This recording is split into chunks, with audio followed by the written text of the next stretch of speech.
Hi, everyone. Thanks for joining me again for our Bible study, our daily 5-minute Bible study. We are talking Psalm 55 today. Free PDF, downloadable on our website. As always, I will say also, if anyone's on X or formerly Twitter and uses that platform, I have never really used that, but I've been getting into it a little bit more lately. It just kind of seems like a platform that works a little bit better with my workflow. I could never get into Instagram, and I'm not really a Facebook guy, but I've been enjoying getting on X recently, and so if anyone's on that and you'd like to follow me, I'll be sharing a lot of the same content, but also some original content. And so there'll be I'll try to put my handle or link or however that works down in the description. So that's my plug for my social media today. Let's talk Psalm 55. Who's the author? David is the author today again. And then New Testament references. Now, I have put one in here. I'm not exactly sure if it's an exact reference, if Peter intentionally is referencing back to Psalm 55, verse 22. But if you read 1 Peter chapter 5, verse 7, it's very similar to the first part of Psalm 55, 22. Okay, themes. Number one, the pain of betrayal by friends. And then number two, trust in God when troubles are dropping on your head. David talks about all the troubles that are burying him basically in this chapter.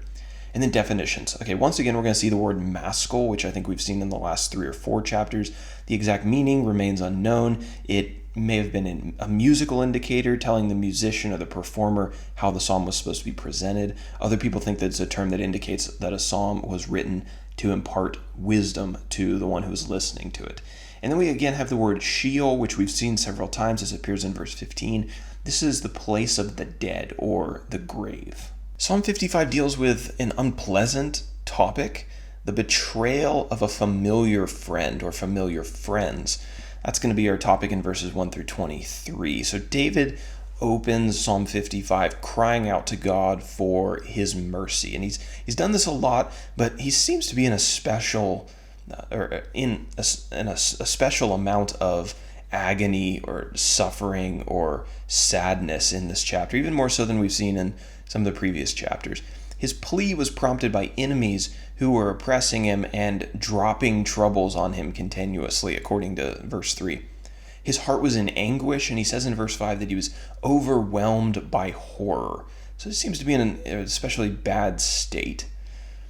He wished that he had wings like a dove or like a bird so he could just flee the situation. He just wanted to fly away to some place where his enemies wouldn't be able to bother him. In verse 12, David reveals a detail to us that helps us to understand why he was so bothered, why he was so upset. The enemies who were troubling him weren't from a foreign nation. They weren't even from a different city, but they were men who he used to call his friends. These were men that were within the walls of his own city, according to verses 9 through 11. He was betrayed. Perhaps this was some kind of political coup, or it was an attempt for men in David's court to seize power. We don't exactly know. But one enemy in particular, David refers to as having been an advisor and a, quote, familiar friend in verses 13 and 14. David prayed for these men to be ruined, for them to be thrown down, for their efforts to come to nothing. And in what appears to be perhaps a reference back to Numbers chapter 16, verse 33, he asked God to take them down to Sheol alive, take them down to the grave alive. Now, if you're not familiar with Numbers 16, you can watch our 5-minute study on it, or I'll give you a brief summary here. In Numbers 16, during the rebellion of Korah, he was a guy who rebelled against Moses and Aaron. He said, I don't want Moses and Aaron to be leaders. I'm just as special in the eyes of God as Moses and Aaron. I want to lead the people of Israel. So he started this rebellion against Moses and Aaron. And in response and judgment, God caused the earth to open up and swallow up those people who rebelled with Korah. And the text says that they were taken down into the earth. They were taken down to Sheol alive.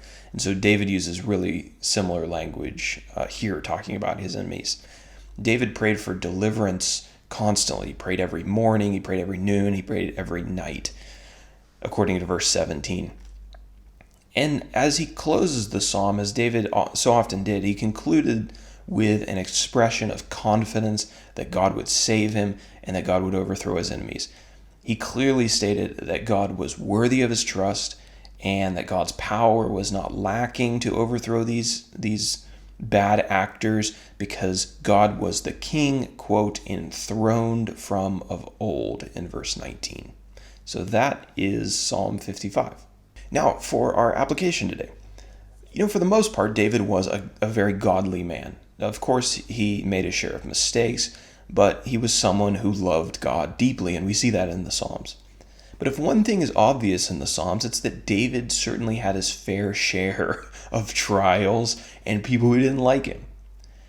Godliness doesn't relieve us of trials and enemies. If it did, Jesus would have lived an enemy-free, easy life. But of course, we know that wasn't the case. Being a follower of God doesn't ensure that your life is going to be easy.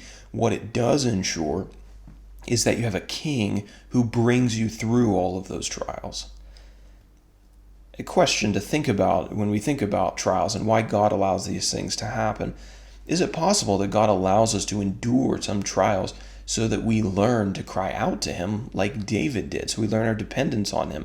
All of David's trials and burdens humbled him and brought him to prayer at the throne of God. Maybe ours are supposed to have the same effect. Maybe they're meant to teach us that we can't get through this life on our own. We can respond to our trials, I guess, in at least two ways. Number one, we can curse God for making our life hard and get angry at him and say, well, God, if you're going to make my life this difficult, I'm just going to reject you. Or number two, we can let those trials teach us how much we need God and to go to him in constant prayer because of our dependence on him. And our trials teach us our dependence on him. Satan wants us to respond by cursing God, but God wants the trials to draw us closer to him. So how do you respond to your trials? How do I respond to my trials? David had so many problems, but all of his problems brought him closer to God. He used all of them to express his confidence in God and to learn to trust God to a greater degree than he had before. Every trial matured him, and every trial helped him realize how much he needed God. And we see that, in all these Psalms, David writes about his problems, and then he concludes with an expression of confidence in the Lord. How would we respond? What if I wrote the Psalms? If I wrote the Psalms, I would express all my problems in the beginning, and then a lot of times I would end with grumbling and complaining and whining about why I was in this situation, why these things were allowed to happen to me, why it wasn't fair, and my Psalms probably wouldn't be as good as David's, but I think David's are in the Bible to teach us this is the pattern that we should be following, right? And our trials ought to be bringing about this confidence and strengthening this faith in us. If they're not, let's start trying to respond to our trials the way that David did, and we can see that over and over again patterned for us in the Psalms.